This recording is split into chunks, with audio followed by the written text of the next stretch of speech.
শ্রী চৈতন্য মহাপ্রভুর এক অন্তরঙ্গ ভক্ত ছিলেন গৌরীদাস পণ্ডিত।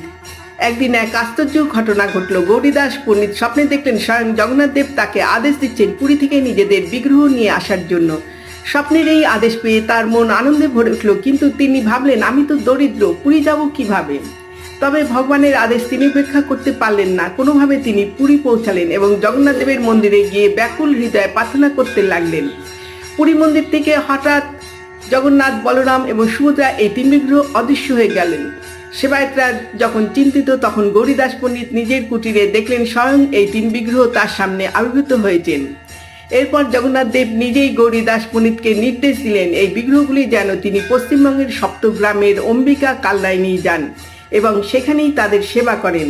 গৌরীদাস পণ্ডিত অত্যন্ত সতর্কতার সাথে বিগ্রহগুলিকে সেখানে নিয়ে এলেন এবং সারা জীবন তাদের সেবায় নিজেকে উৎসর্গ করলেন। নমস্কার।